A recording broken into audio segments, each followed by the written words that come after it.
Olá, sejam bem-vindos à aula de número 1 desse curso de pseudoformação e personalidade autoritária, né. Tal como falamos anteriormente, é um curso que, está baseado em alguns textos, como textos base, né, cada uma das aulas baseada num desses textos, né, e, obviamente encadeadas, formando um nexo,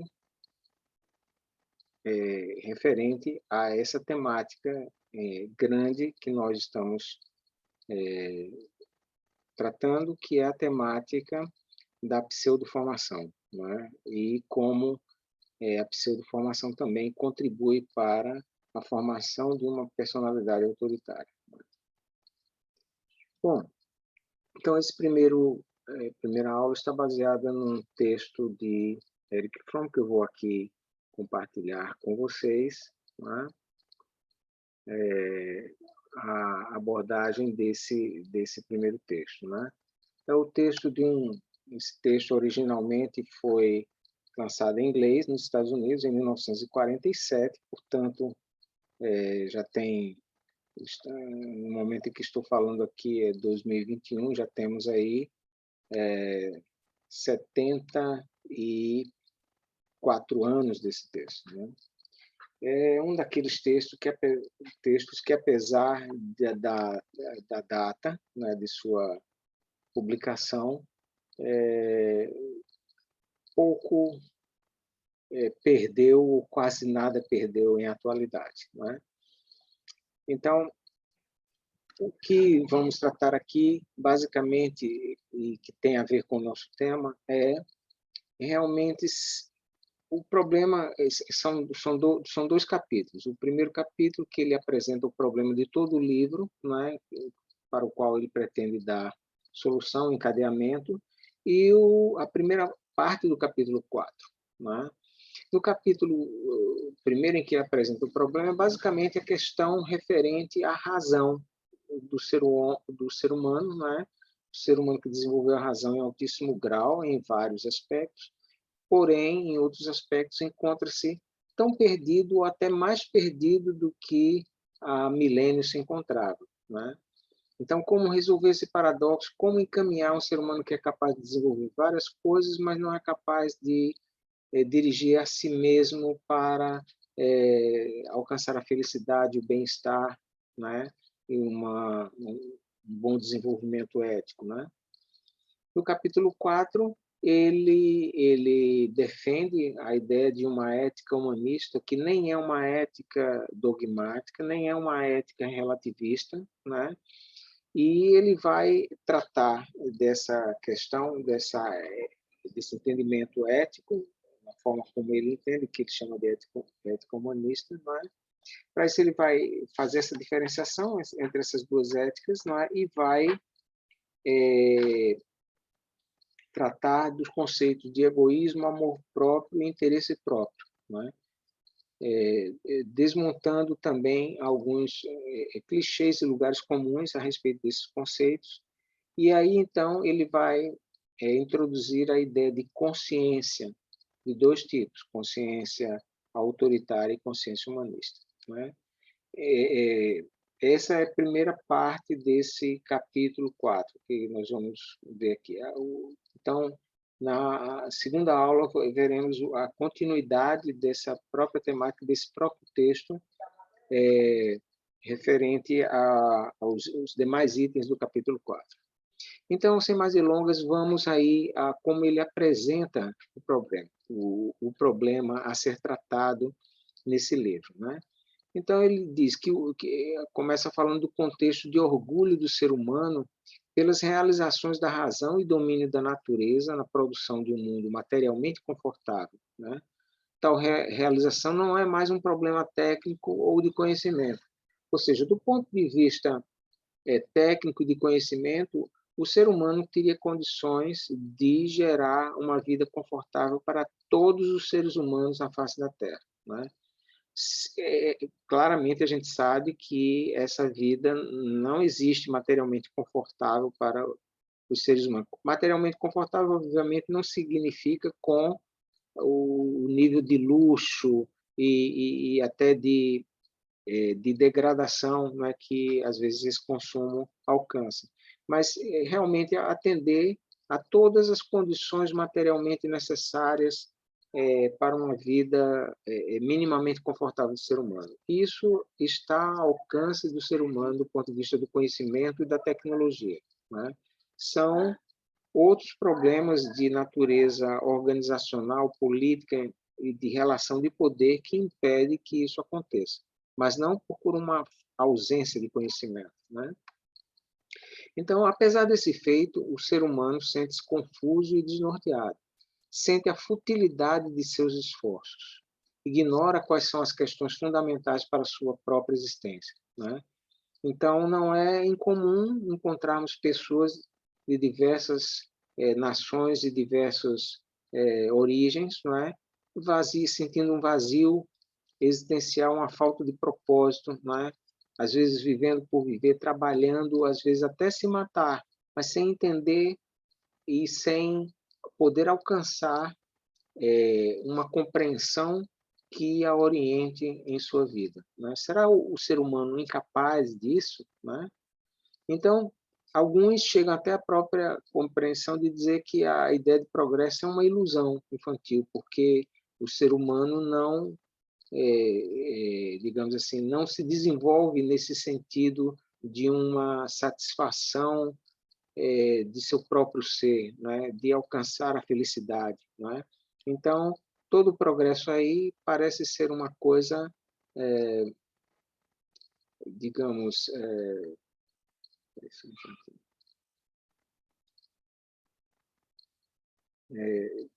um probleminha aqui, mas voltamos aqui, tá?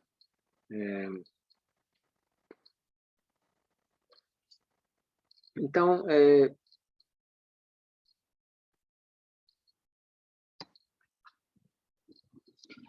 alguns consideram essa ideia de progresso uma ilusão, né? Mas aqui Fromm faz a alusão à ideia do iluminismo, né? Que o que é que dizia o iluminismo, né? Que aqui ele se lembra de Kant, basicamente, né? Atreva-se a saber tornou-se o incentivo para os empreendimentos e realizações do homem moderno. Quer dizer, ali onde Kant falava sobre a importância do ser humano ousar saber, refletir, né? Isso foi canalizado exclusivamente para as realizações do homem moderno no mundo exterior a si mesmo, né? A dúvida crescente sobre a autonomia e a razão do homem criou um estado de confusão moral em que o homem se vê desprovido de orientação, seja da revelação, seja da razão. O resultado é a aceitação de uma posição relativista, segundo a qual os julgamentos dos valores e as normas éticas são puramente questões de jogo ou preferência arbitrária, e de que neste setor não é possível fazer nenhuma afirmação com validade objetiva, né? Então, essa é a situação atual do ser humano. É como se só houvesse ciência para os fatos, né? Mas não pudesse existir uma ciência do próprio ser humano que pudesse orientá-lo no sentido do bem viver, né? Então, esse desnorteamento quanto a valores e normas faz o ser humano regredir a condições anteriores ao esclarecimento grego. Veja que aqui Fromm é radical, né? Anteriores ao cristianismo, ao renascimento e ao iluminismo.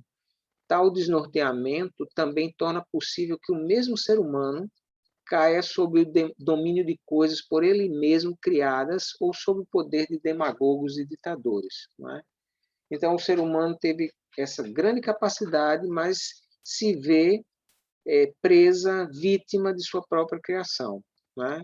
Então, a pergunta que Fromm faz, né? Devemos nos resignar que não haja alternativa entre religião, dogma, né, e relativismo? Ou seja, o ser humano só resolve esse problema se ele aderir a um dogma e, portanto, né, fizer uma escolha cega, né? O dogma, por definição, é alguma coisa que você aceita sem necessariamente compreender, não é?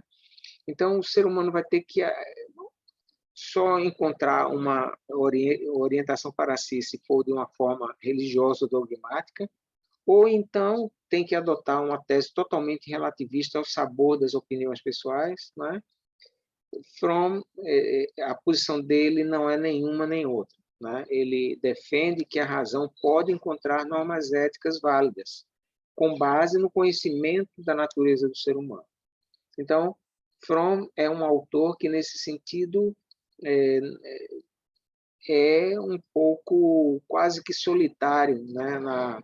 Ou assim, está em poucas companhias, porque ele defende a ideia de que há uma natureza do ser humano e que, por conseguinte, pode existir uma ciência dessa natureza do ser humano, não é?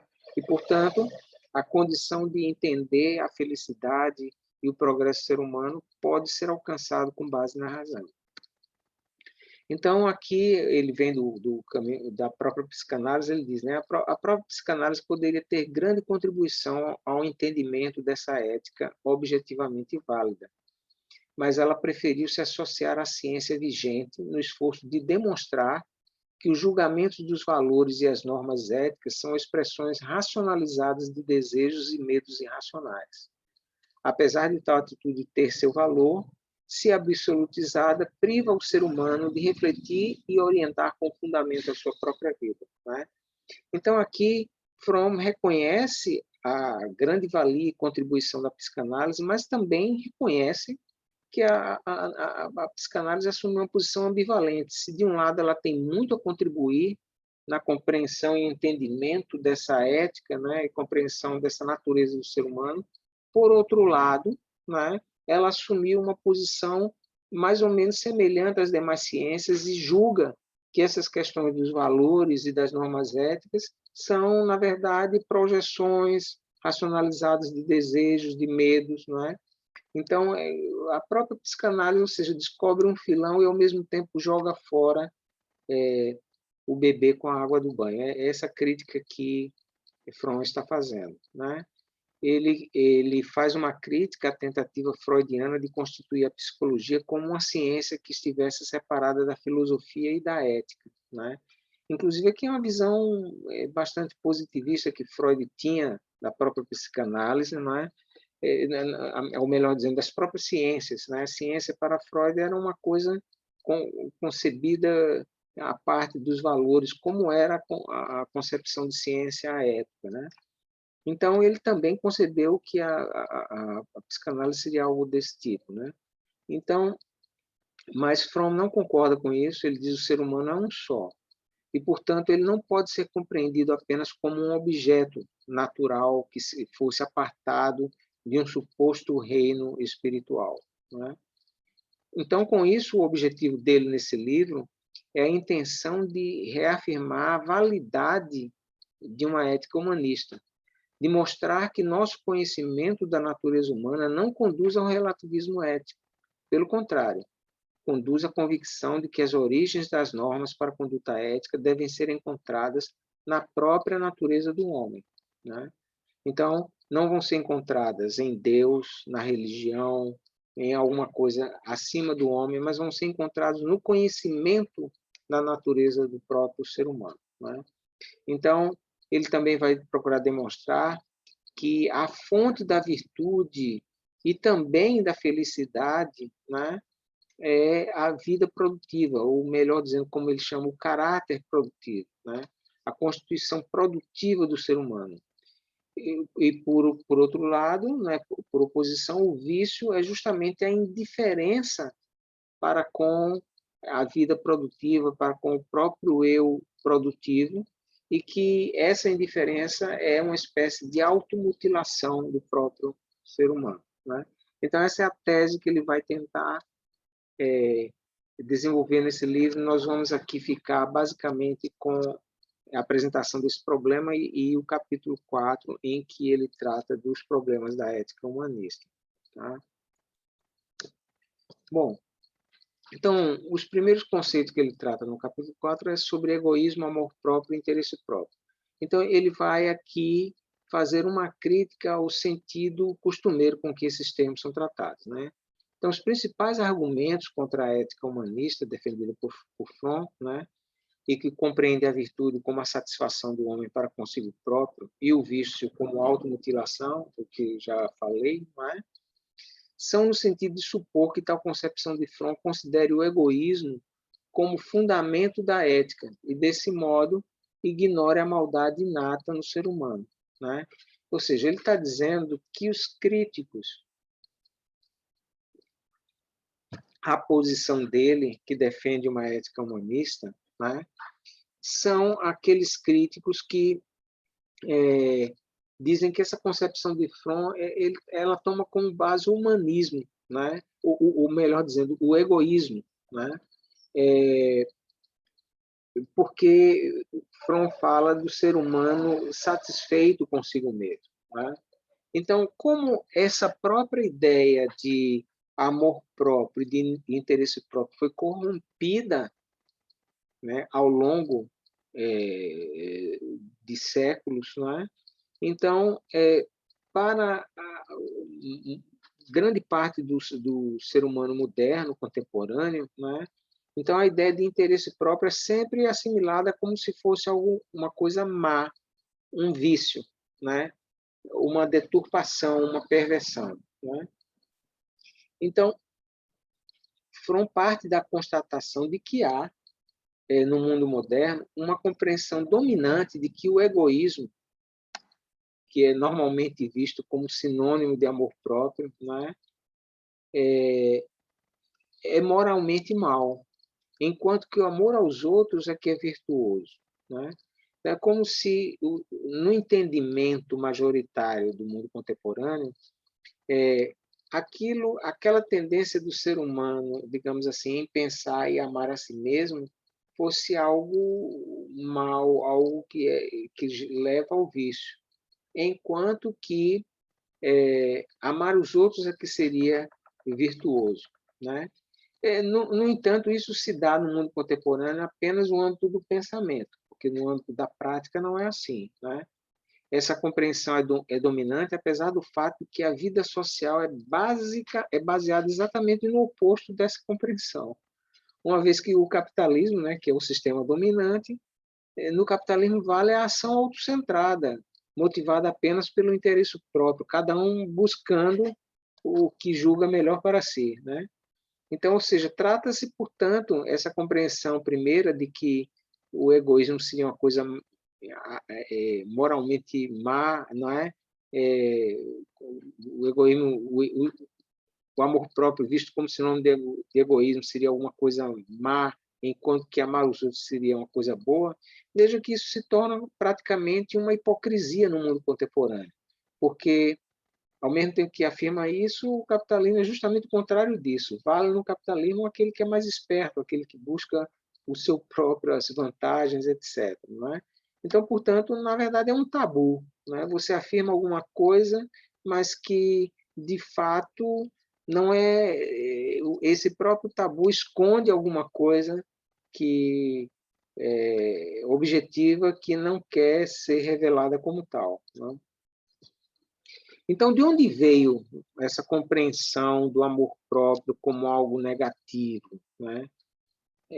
Aí aqui ele faz um recurso histórico, ele diz, isso começa, tá, a ênfase, ele mostra que essa compreensão do amor próprio como algo negativo está presente enfaticamente no pensamento de Calvino, e com menos ênfase no pensamento de Lutero. Ou seja, a ideia protestante, né, da desvinculação entre o amor aos outros, virtude, e o amor a si mesmo, vício, né? Então, a ideia protestante desvinculava essas coisas, né? Como são coisas que fossem separadas, né? Então, ele também cita que, mesmo posteriormente, um pensador como Kant, por exemplo, que já é um pensador eminente moderno, né? Essa desvinculação também se encontra presente. Ele diz que Kant não chega a conceber o amor próprio como um vício, No entanto, ele não vê o amor próprio como virtude, né? Em Kant, obviamente, a virtude como dever é necessariamente contrária à inclinação do egoísmo, do amor próprio, né? Aí ele vai, então, para outros pensadores, e ele cita Stirner e Nietzsche, né? Que vão no sentido contrário, tanto a Kant quanto a Lutero e a Calvino, né? Então, esses outros autores seriam contrários. Eles consideram a ideia de amor aos outros como uma covardia, não é? Então, para Stirner, o amor é sinônimo de dependência.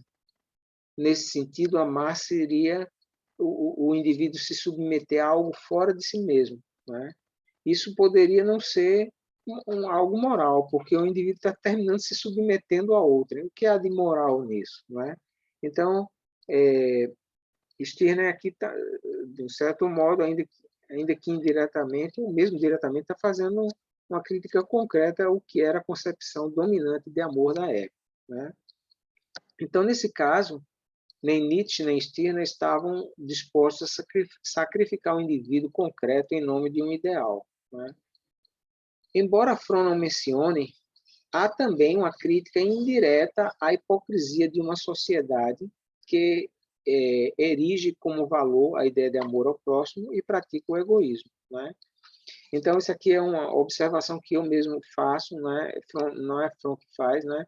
Mas é clara, digamos assim, essa presença dessa crítica nietzschiana à hipocrisia de uma sociedade que fazia a apologia do amor, né? Mas esse amor é, na verdade, para os outros se submeterem a essas, digamos assim, essas coisas, essas condições melosas, né, de dominação, de dependência, né? Mas na prática a sociedade seria egoísta, né? Então, por isso, indo nessa direção assim de tirar as máscaras, né, Nietzsche chega até o ponto de defender a ideia de uma boa aristocracia, né, que sacrificasse muitos seres humanos em benefício de seus próprios interesses, né? Ou seja, o contrário do que seria aquela ideia de amor piegas, não é? Em que a pessoa seria aniquilava para em benefício dos outros. Não, Nietzsche aqui está dizendo, não, vamos acabar com isso. Isso é uma mentira, uma hipocrisia, né? Então, os melhores são aqueles que fazem o contrário, sacrificam os outros para o seu próprio bem-estar, né? Apesar, digamos assim, de uma crítica à hipocrisia, de uma afirmação do amor próprio aí, mas Fromm diz que esses autores ainda continuam separando o amor próprio do amor aos outros seres humanos, né? No entanto, Fromm assegura que essa forma de falar de Nietzsche é apenas uma reação ao sufocamento do indivíduo concreto em nome de ideais e princípios exteriores, não é? Ou seja, o Nietzsche está reagindo, né, à condenação do indivíduo na sociedade da época, né?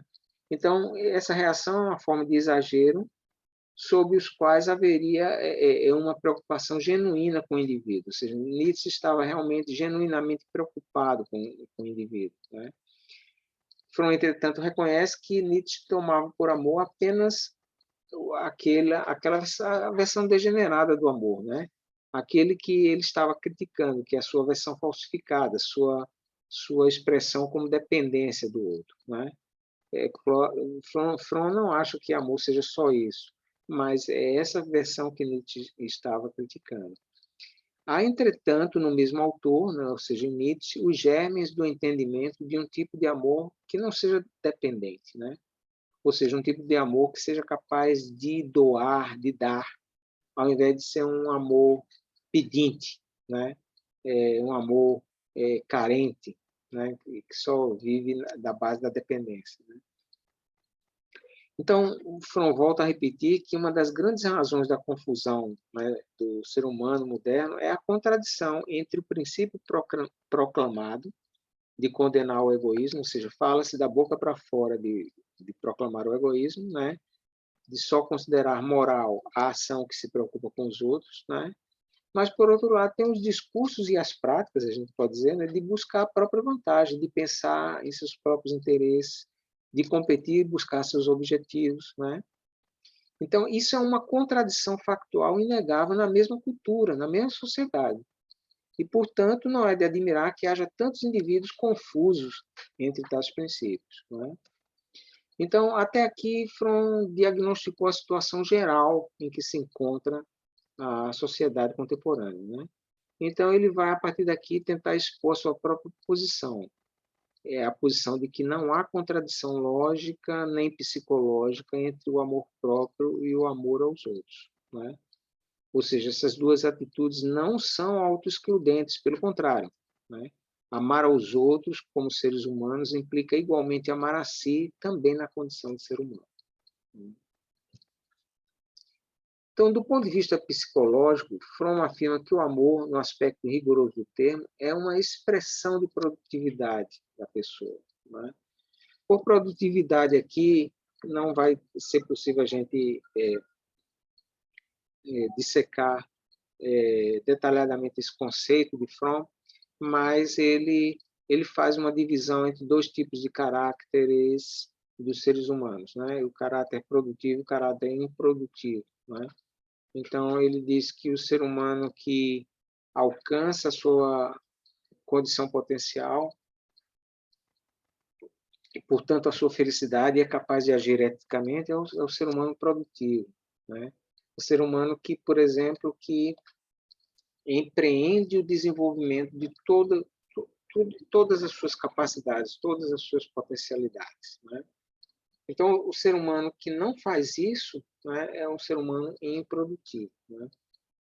Então, ele diz, ó, o amor, no aspecto rigoroso desse conceito, é uma expressão de produtividade, né? As atitudes daquele que ama verdadeiramente são indivisíveis no amor a si e no amor aos outros. O amor não é um afeto, na acepção de ser afetado por alguém, mas sim é um anelo ativo pelo engrandecimento e felicidade da pessoa amada. Portanto, o amor aqui não é um amor romântico, amar não é um encontro marcado entre duas pessoas predeterminadas, uma para a outra. Amar implica, ao contrário, a disposição de reconhecer no outro as qualidades essencialmente humanas. Quem diz amar apenas o seu par, né, aquele que está próximo de si, seu companheiro, companheira, né, e desvincula esse amor do amor aos outros seres humanos, é uma pessoa incapaz de amar, porque não é capaz de reconhecer as qualidades humanas em diversos outros seres humanos, né? O amor autêntico pode começar pelos mais próximos, e normalmente começa, né, a criança, né, tudo mais. Mas ele não se limita jamais a esses, né? Ele vai além. Portanto, só pode amar aos outros quem ama a si mesmo e vice-versa, né? Afinal, é por meio do amor que o próprio ser humano cresce, experimenta sua liberdade e felicidade, né? Então, portanto, aí Fromm já está afirmando que não há esse ou, né? Ou amar a si ou amar aos outros, não. É um e, né? Só ama plenamente aos outros aquele que é capaz de amar a si mesmo e vice-versa. O egoísta, então, o que é egoísmo? Egoísmo é aquele que não tem interesse pelos outros, né? Portanto, egoísmo não tem nada a ver com amor próprio, é o que ele já está dizendo, né? O egoísta é aquele que não tem interesse pelos outros, nem pelo mundo exterior, ou que tem interesse nestes, né, nesse mundo exterior e nos outros, apenas no que pode ser instrumentalmente retirado para o seu proveito. De fato, ama muito pouco a si mesmo. Egoísmo e amor próprio não são sinônimos, mas opostos, né? Egoístas, pelo vazio que têm em si mesmos, pela pobreza espiritual, né, eles são incapazes de doar algo, de interessar-se pelos outros, e buscam avidamente por coisas que preencham o seu vazio existencial, né? Ou seja, são pessoas pobres interiormente. O egoísta é egoísta porque ele não tem riqueza interior. Então, ele quer tirar de onde ele encontra, né? Então, uma pessoa assim não ama a si mesma, justamente porque é incapaz de trabalhar e se esforçar para alcançar as realizações que de fato pudessem preencher suas necessidades humanas. O egoísta, portanto, não ama os outros nem a si mesmo.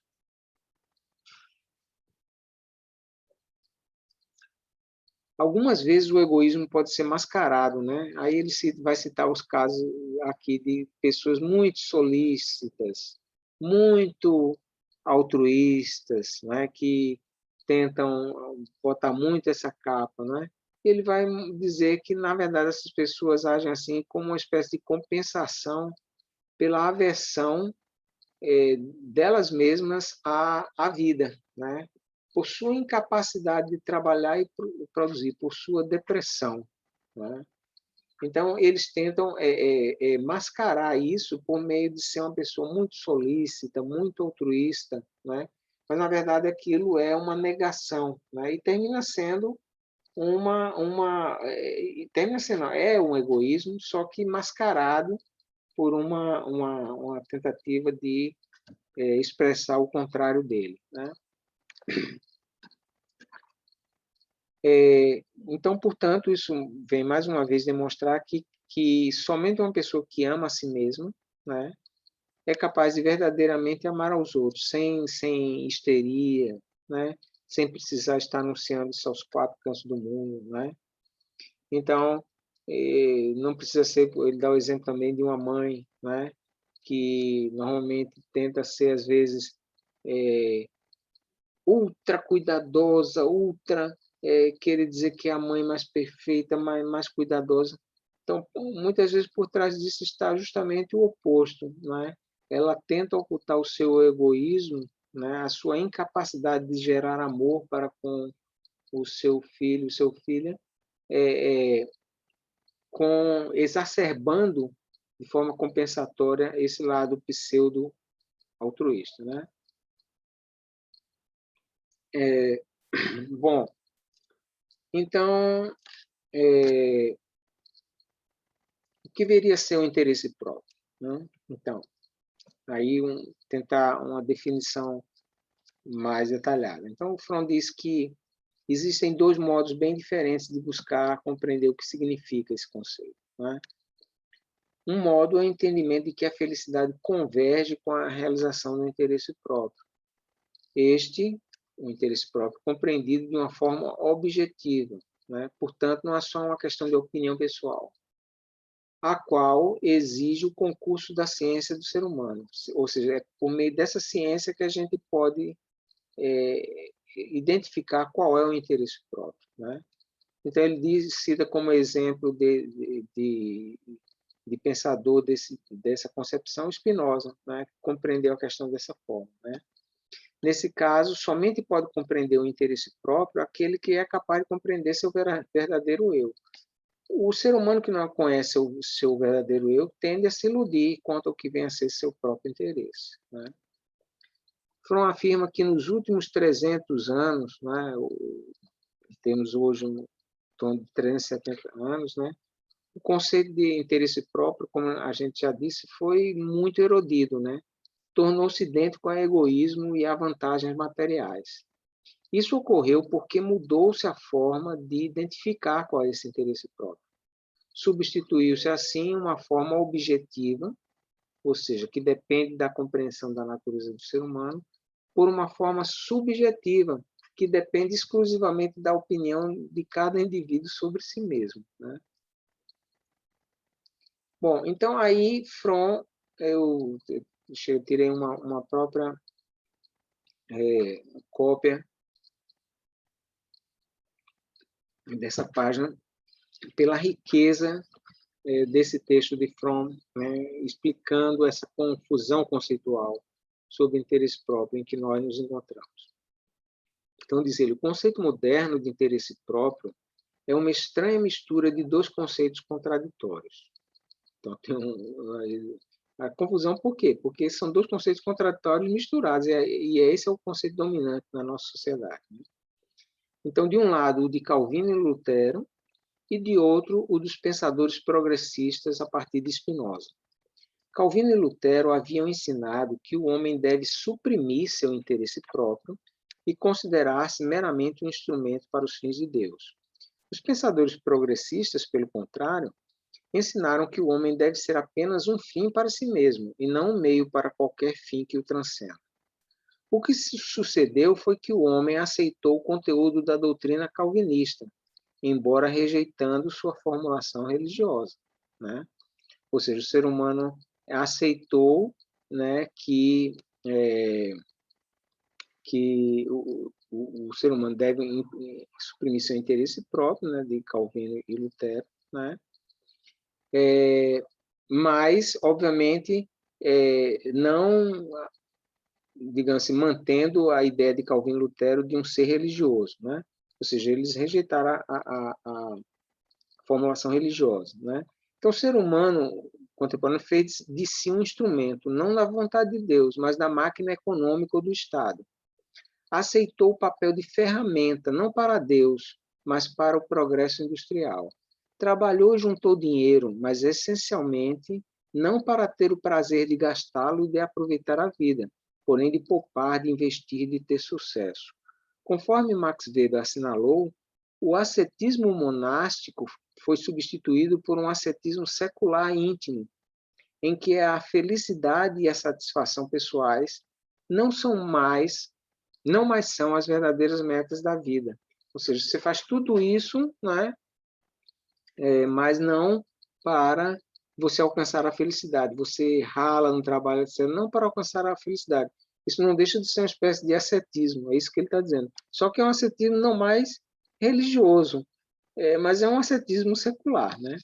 Então, ele diz, essa atitude, todavia, foi sendo cada vez mais divorciada da expressa na concepção de Calvino, e mesclada com a manifestada na concepção progressista de interesse próprio, que ensinava que o homem tinha o direito e a obrigação de fazer da procura do interesse próprio a norma suprema de sua vida.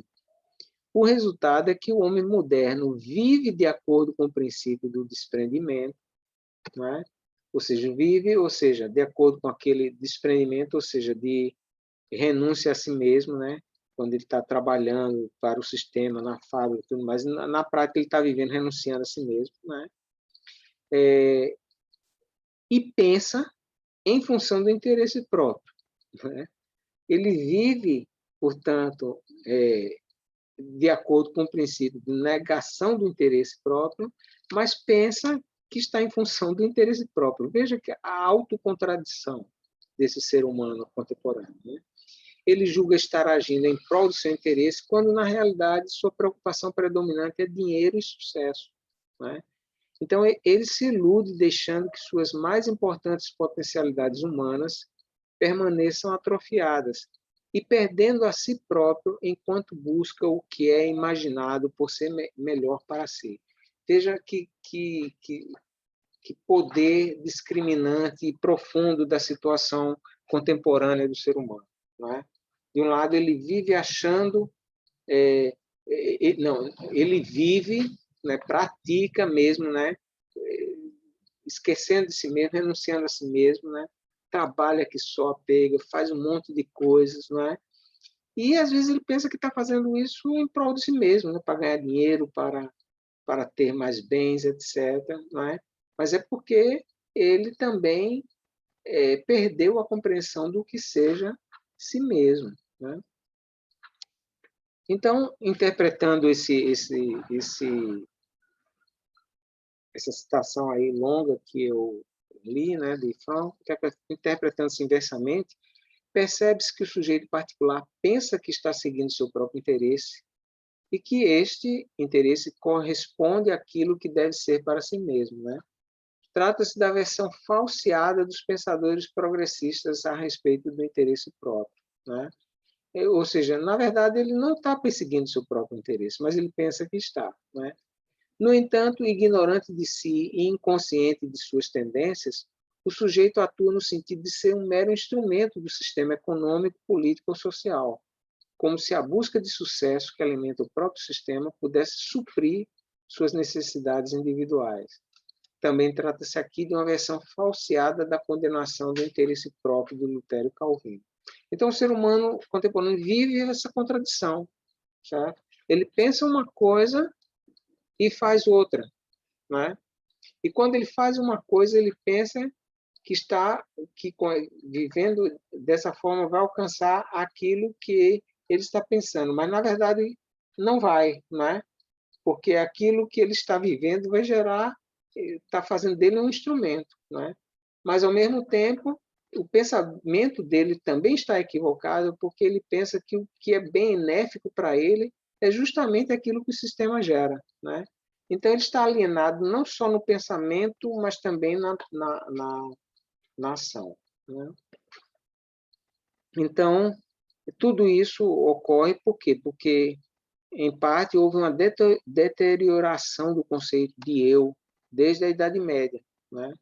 Ali na Idade Média o ser humano também se definia em relação à comunidade, né? Não era uma coisa separada, né? Então, mas houve essa deterioração desde a Idade Média até o tempo atual do capitalismo, né? Então, que é atualmente o sentido de propriedade, posses, para designar o sentido de eu, né? Com o avanço do capitalismo, o eu também passa a identificar-se com a imagem, que trata de agradar quem se quer agradar, né? É o eu assumindo a forma mercadoria do capitalismo mais avançado, né? Então, isso aí a gente vê basicamente nos vendedores, né? Em quem trabalha com vendas, tudo mais, a pessoa, mas não só nesses, né? E tem pessoas também assim que pensam que viver bem é estar sorrindo para todo mundo, assim, sem nenhum motivo, tudo mais, vendendo uma fachada, né?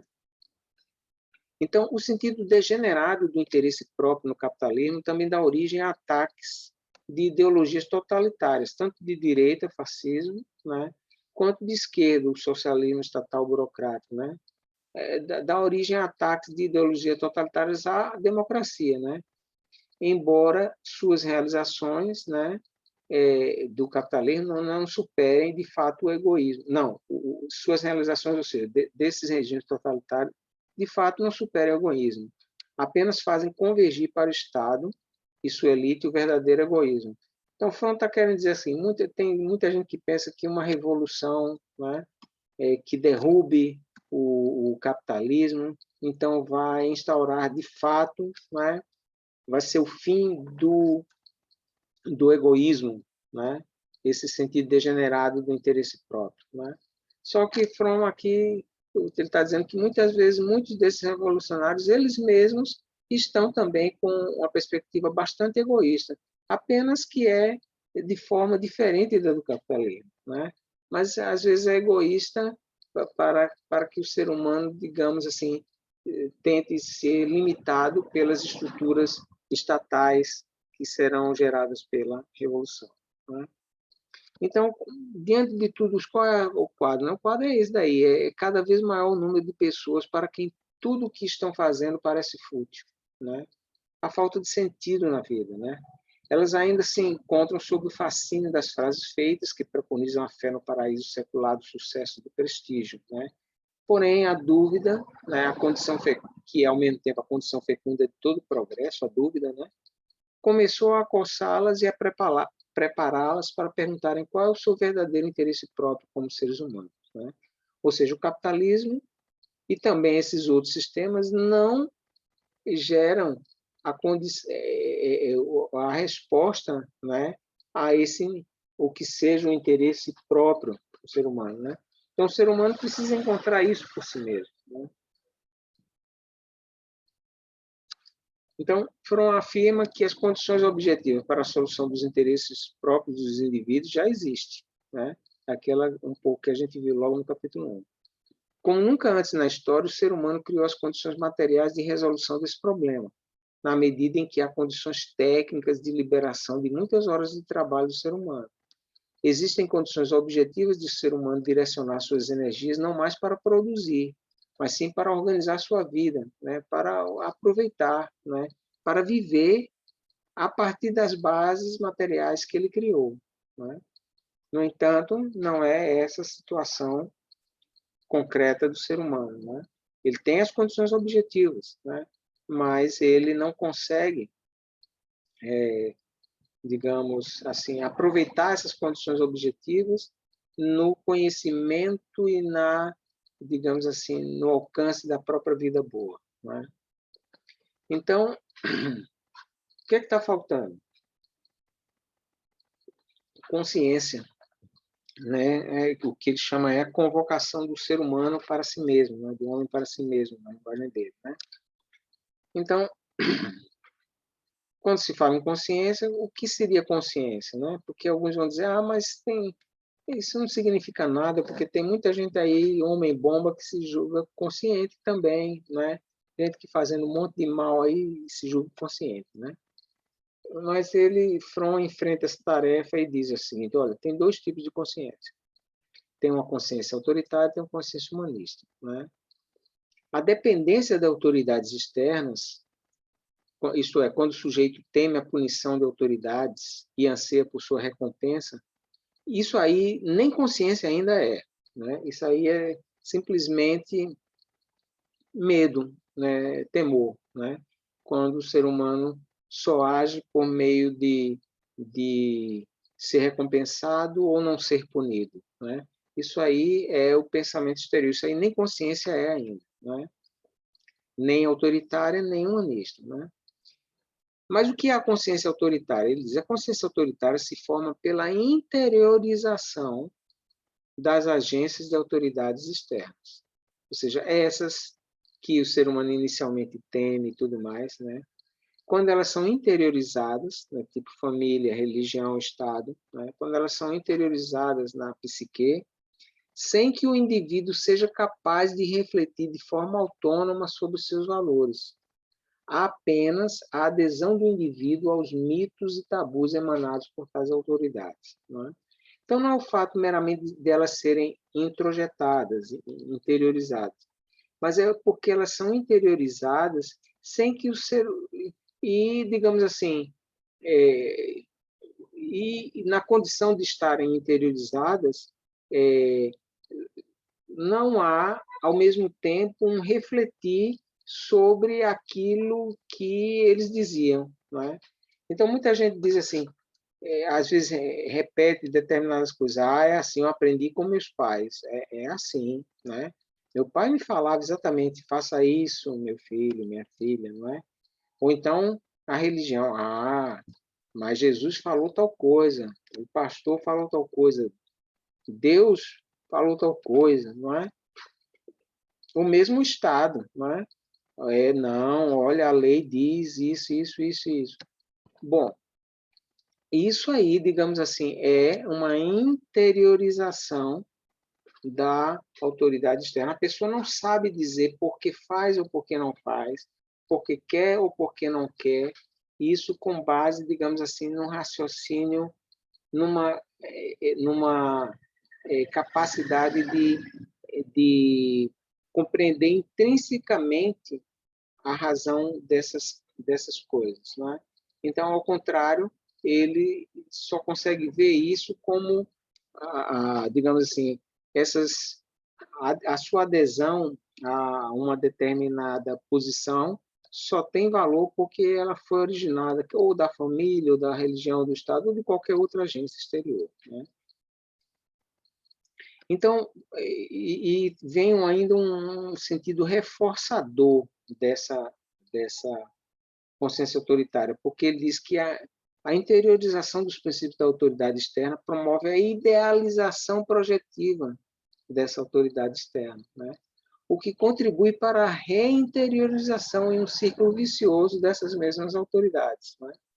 Você interiorizou aqueles princípios porque foi que você interiorizou aquelas autoridades externas, né? E aí quando você vê, digamos assim, um pastor reafirmando uma coisa bastante, estou dando um exemplo, pastor, mas pode ser qualquer autoridade externa, né? Um líder partidário afirmando determinado aspecto, né, que você nunca pensou muito na razão por que aquilo deve ser assim, né? Mas você introjetou porque eles diziam assim, né? E aí, ao você ver uma outra autoridade falar, repetir esse mesmo princípio, você diz, está vendo? Essa é uma autoridade que tem fundamento. Ou seja, você valida ela pelo mesmo princípio que você introjetou. Então, é um ciclo, né? Então, a autoridade, digamos assim, a autoridade emite uma ordem, um ordenamento, né? Um tipo de comportamento, etc., né? Você valida esse tipo de comportamento porque essa autoridade falou e você introjetou ela, então ela é boa. E aí, por falar esse argumento, essa autoridade é legítima, né? Essa autoridade legítima fala esse argumento e por falar esse argumento, essa autoridade é legítima. E aí o ciclo nunca se fecha, né? Quer dizer, nunca se abre, né? Está sempre fechado. Então, por isso, né? É por isso que a gente fica dizendo assim, às vezes um fascista mesmo, por que ele não muda de opinião, um fanático, seja qualquer fanático, né? Por conta a alimentação desse ciclo vicioso, né? Muito comumente, essa interação de interiorização e projeção gera uma certeza inabalável no caráter ideal da autoridade, né? Convicção essa que é imune a todas as provas empíricas e contrárias, né? Então, você, para uma pessoa fanática, você diz para ele, olha, mas o pastor, o papa, o padre, o líder político, seja quem for, tal, fez tal e tal coisa, veja a contradição dele. Eles dizem, não, né? Ele é um ungido, ele é o líder por conta disso. Então, reafirma tudo aquilo, né? É muito difícil de você, pela razão, demonstrar a incoerência dessa posição, né? Portanto, ter necessariamente uma consciência tranquila não é um sinal por si só, certo? Ele diz, ó, a consciência tranquila do sujeito autoritário provém de agradar a autoridade e a consciência culpada de desagradá-la, né? Então, o sujeito autoritário está com consciência tranquila quando ele agrada a autoridade, ainda que essa autoridade seja introjetada, né? Ou ele se considera culpado quando ele desagrada. Então, desagradar a autoridade não só provoca o medo de ser punido, mas pior, de ser deserdado pela autoridade. Quer dizer, você não é mais um dos nossos, né? Fromm enfatiza que, para se compreender o alcance desta última afirmação, é preciso ter em mente que o caráter da pessoa autoritária deriva do fato de ela se sentir parte de uma autoridade maior e mais poderosa que ela própria. Nesse sentido, ser desautorizado pela autoridade é aniquilar simbolicamente seu próprio eu. Então, essa é a razão pela qual muita gente não se vê nunca saindo de uma determinada comunidade religiosa, ou de um grupamento político, ou de um movimento social, seja de que natureza for, partidária, etc., né? Porque, às vezes, a forma de participação, de adesão dessa pessoa a essas instâncias é uma forma bastante autoritária, né? Ela não refletiu sobre as razões e os modos de funcionamento e de alcance que essas instâncias querem alcançar. Ela não refletiu sobre a razoabilidade ou não desses aspectos, né? Ela simplesmente assentiu porque esses seres têm alguma posição de autoridade para ela, né? Então, ela sentiu, introjetou isso, né? E passa a fazer parte daquilo ali. E aí, se em algum momento ela se sente, por começar a, por algum modo, fazer alguma objeção a, digamos, ao que é prescrito, né? Ela pode ser proscrita dessa comunidade, gerando para ela um grande temor de aniquilação do seu próprio eu, né? Porque ela não mais consegue se ver como um sujeito independente, separado por si mesmo, né? Na consciência autoritária, a maior ofensa é a rebeldia contra a autoridade, ou o sujeito querer ser como a autoridade. Somente esta autoridade não se submete a ninguém. Todos os súditos devem estar submetidos aos ditames daquela, né? O sentido dos mitos nos quais o ser humano é punido por Deus ou pelos deuses por seu desejo de ser como aqueles é uma expressão dessa consciência autoritária, né? Então, por exemplo, como o mito de Adão e Eva no Jardim do Éden, né?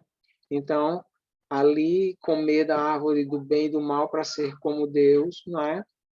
E aí foi punido, né? Como o ser humano ali não tinha uma consciência humanista própria, não é? Uma consciência autoritária, então ele, digamos assim, querer ser igual a Deus é alguma coisa que o ser humano termina por se punir, né? O ser humano não pode ser Deus, não é? Então, o próprio Fromm cita aqui que essa ambivalência existe em várias tradições. Ele cita no próprio cristianismo, né, e no judaísmo, né, porque também lá diz que o ser humano é a imagem de Deus, né? Esse daí é uma acepção, por exemplo, contrária a essa ideia do Jardim do Éden, né? Então, essas duas tradições estão, esses dois entendimentos estão inscritos na mesma tradição, né? Então, também derivada dessa consciência, né, a culpa sistemática pela tentativa do ser humano produzir e criar por tentar desenvolver suas capacidades, ou seja, também deriva dessa consciência a culpa sistemática pela tentativa do ser humano produzir e criar, por tentar desenvolver suas capacidades, quando o único livre para criar é a própria autoridade ou Deus, né? Então, quer dizer, veja onde chega essa consciência autoritária, né? Achar que você mesmo não pode se desenvolver, não é? Não pode produzir, não pode criar, não é? Somente quem pode fazer isso é o grande líder ou então a própria figura de Deus, não é? Devido ao fato, entretanto, de o ser humano precisar criar algo pela sua própria natureza, né? Ele desenvolve a ideia dos sacrifícios para doar à autoridade uma parte da sua produção ou criação. Aí vem a explicação religiosa da criação de sacrifícios. Em várias religiões tem isso, né? A ideia de sacrificar os deuses a uma entidade, etc. Né? Por quê? Porque até o ser humano está querendo desenvolver-se e desenvolver-se, criar, mas é como se fosse alcançar uma condição dos próprios deuses, o que é impossível, uma aberração, etc. Né? Então, paradoxalmente, a consciência culpada autoritária é um resultado do sentimento de força, independência, produtividade e altivez, ao passo que a consciência tranquila autoritária brota do sentimento de obediência, dependência, incapacidade e iniquidade. Né? Então, o que é que ele está querendo dizer? Quando o ser humano tem uma consciência autoritária, né, quando ele se sente culpado, é até um sinal bom, porque isso é sinal de que o ser dele está querendo se desenvolver, ir além, conhecer as coisas, não é? Então, ele se sente culpado por quê? Porque tem uma matriz de consciência autoritária de que ele não pode fazer isso. E como ele está querendo fazer isso, então ele é culpado. Né? Mas essa culpa é sinal de que alguma coisa boa nele, que ele está querendo se desenvolver como ser humano. Né?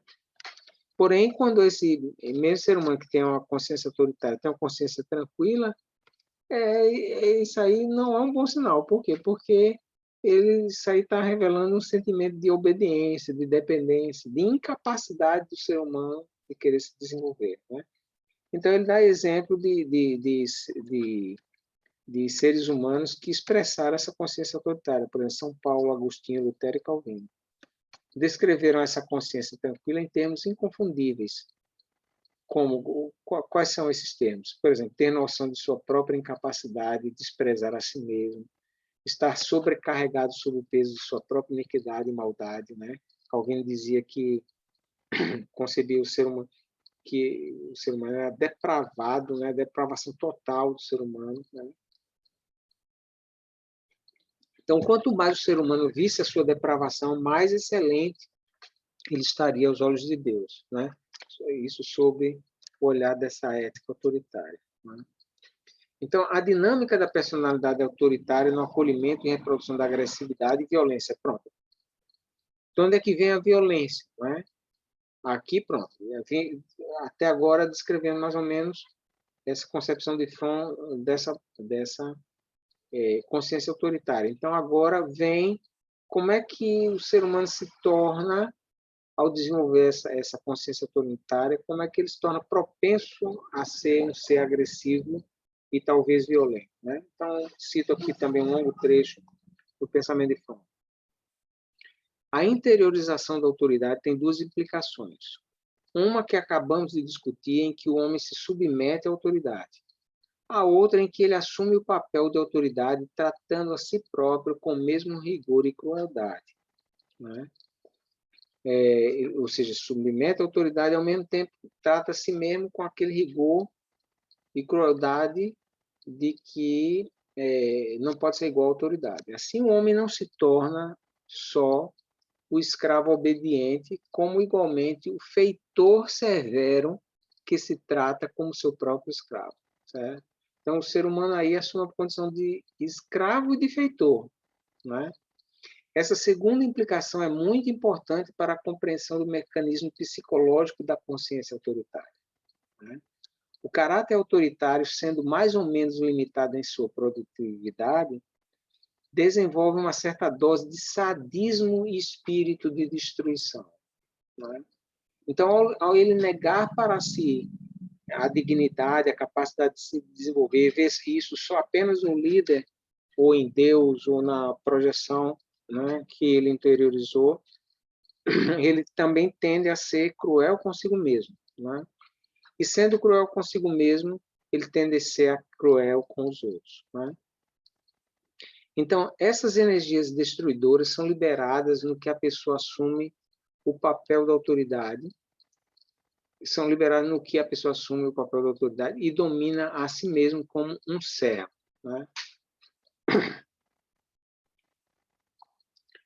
Então, essa energia destruidora, inicialmente, o ser humano direciona a si mesmo, né? Assumindo o papel da autoridade contra si mesmo, né? Aí, por exemplo, a figura do superego, né? Então, ele continua. Na análise do superego, Freud deu uma descrição desses componentes destruidores que foi amplamente confirmada por dados clínicos colhidos por outros observadores. Ou seja, isso aí não é só uma teoria, né? Mas foi comprovado por vários analistas, né? Não importa que se presuma, como fez Freud em seus primeiros livros, que a origem da agressividade deve ser encontrada, sobretudo, na frustração dos instintos, ou consoante imaginou posteriormente, no instinto de morte. Ou seja, a questão da origem aí, Freud está dizendo que isso é secundário. O que importa é o fato da consciência autoritária ser alimentada pelo impulso destruidor contra a própria pessoa, de forma a poder, assim, agir sob o disfarce da virtude. Olha como é complexo, né? E, ao mesmo tempo, enganadoramente, né, da autoritária, né? Então, a consciência autoritária, em nome de uma adesão, suposta adesão à virtude, ele é cruel consigo mesmo, né? Alimenta-se de um impulso destruidor contra si mesmo, porque ele não é digno de ser como a autoridade é. Então, ele tem que ser diferente, então ele tem que ser rebaixado, né? Ao fazer isso, ele acha que está sendo um ser virtuoso, porque está se humilhando, rebaixando a realização, não está se amando, né? Então, a exploração psicanalítica, especialmente do caráter obsessivo, revela o grau de crueldade e destrutividade que, às vezes, a consciência tem. E como isso permite a uma pessoa dar vazão ao ódio permanente, voltando contra si próprio, né? Então, estamos aqui desvelando, inicialmente, as origens de onde vem, às vezes, a violência, né? Da incapacidade do ser humano amar a si mesmo, né? Julgar-se indigno, né? Então, quem não ama a si mesmo, não ama a si próprio, então tenta se rebaixar diante daquele que ele julga que é digno, que é o grande líder, o Deus, a divindade, etc., né? Ao assim fazer, assume uma energia de destruição, de crueldade para si mesmo. Naturaliza essa energia. Daí, a possibilidade de extrapolar e direcionar essa energia de destruição e crueldade em relação aos outros é muito fácil, não é? Então, a clínica psicanalítica revela que um dos maiores fatores de geração de sujeitos autoritários é sua relação com os pais, né? Então, ele vai aqui também voltar aqui aos primórdios, né, da família. Não é a única, mas é um local por excelência, né? Então, dificuldade de muitos sujeitos em criticar seus pais por sentirem-se culpados em fazê-lo, né? Outros filhos sentem-se culpados por não conseguirem estar à altura das expectativas dos pais, né? Às vezes os pais não são nem tão autoritários assim verbalmente, fisicamente, mas são bastante autoritários em termos das expectativas. Querem que os filhos alcancem as expectativas que eles geraram, né, para si, né? Então, muitos pais, aí, por serem impotentes na sua própria vida, né, tendem a querer dominar seus filhos como forma de compensação, certo? Compensar em seus filhos a sua própria impotência, querendo dominá-los, né? Outros pais, por não serem amados, querem ser obrigatoriamente amados por seus filhos, né? Como se o amor fosse uma questão de obrigação. Estou fazendo isso por você, então você tem que me amar, né? Então, a dificuldade de muitos pais em aceitar os filhos como seres diferentes deles, né? Então, essa é uma condição que gera muita situação de consciência autoritária. Então, ele diz, embora esse quadro descrito seja de famílias compostas por pais tradicionalmente autoritários, há, entretanto, outro tipo de autoritarismo, né? Nem todo autoritarismo é desse tipo. Há também um autoritarismo anônimo, que influencia as famílias, como os papéis, modelos, projeções que são disseminados pela propaganda e cultuados como desejados pela sociedade, né? Então, Fromm também descreve em detalhes como a projeção da culpa sobre a criança, um dos mais antigos e vigentes mecanismos para podar a autonomia e a autenticidade da criança, né? Então, por meio da associação, a ela impingida entre descumprir os desejos e expectativas dos pais e ser uma criança má, né? A ideia de que, ó, se você não fizer isso, viu, você é uma criança má, certo? Boa se você fizer tal coisa, né? Ora, você pode orientar uma criança, dizer sim, dizer não, sem precisar gerar esse aspecto de que ela seja culpada por não estar à altura da projeção que você faz, né? Então, diz aqui, Fromm, as cicatrizes deixadas pela derrota da criança no decurso de sua luta contra a autoridade irracional são encontradas no fundo de toda neurose, né? Elas formam uma síndrome, cujos aspectos mais importantes são o enfraquecimento ou a paralisação da originalidade e espontaneidade da pessoa, o debilitamento do eu que dá lugar a um pseudo-eu, em que o sentimento do eu sou fica embotado e substituído pela experiência do eu como o grande total das experiências alheias, não é? Então, assim, ele está dizendo aqui que o que isso pode gerar na criança, né? Então, a enfraquecer a essa criança desistir de buscar ser ela mesma, né? De buscar sua própria espontaneidade, debilitar-se, né? Então, você está criando aí as origens de as condições propícias para um surgimento posterior de uma consciência autoritária, né? Então, mas o que é então a consciência humanista, né? Ele diz a consciência humanista é a capacidade humana de se conhecer profunda e emocionalmente, bem como de aprovar ou desaprovar nossas condutas e intentos com base no que convém à nossa integridade como seres humanos. Isto é, para que possamos alcançar a potencialidade que trazemos em nós mesmos.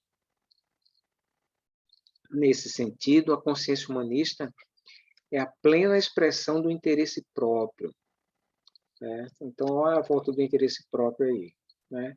Isto é, o interesse do nosso próprio e pleno desenvolvimento, né? Então, somente quem é fiel ao próprio interesse próprio gera a consciência humanista e vice-versa, certo?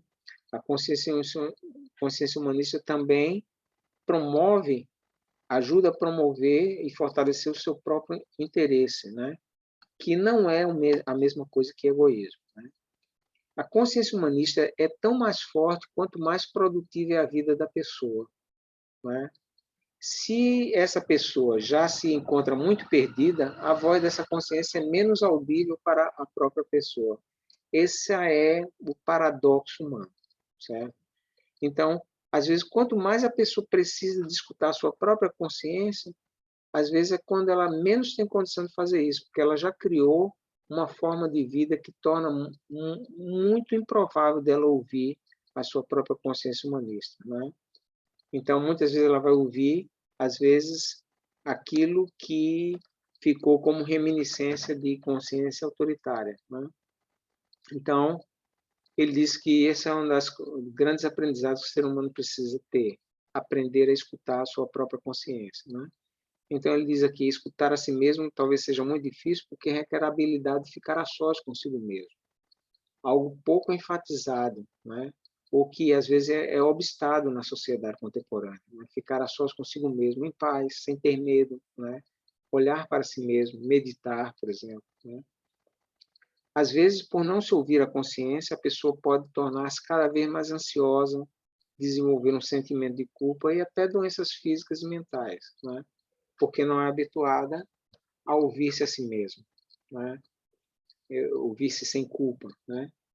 Dois tipos comuns de sentimento de culpa, né, que ele mapeia, não são só esses, mas dois comuns derivados do fato de não ouvir a consciência: a obsessão com a morte ou com a reprovação dos outros. Né? Pessoas muito preocupadas se vão ser reprovadas pelos outros, ou pessoas muito preocupadas com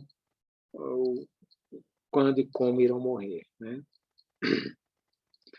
Então, após isso, ele diz que em qualquer ser humano existem, né, os dois modos de consciência, o autoritário e o humanista. Né? Claro, não tem nenhuma pessoa que tenha só consciência humanista ou só consciência autoritária. Isso está mais ou menos mesclado. Né?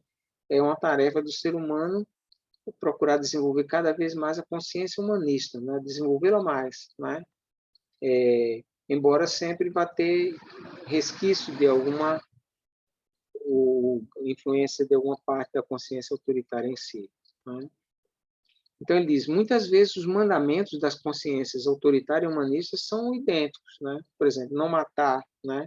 Está lá na lei de Moisés, né? Uma consciência autoritária. Deus falou, né? Não mate, Deus está vendo. Né? Isso é uma consciência autoritária. Né? A consciência humanista diz também, não mate. Né? Mas as razões, a motivação é bastante distinta. Né? Então, o sujeito humano que reflete vê em sua própria consciência o não sentido de matar, não é?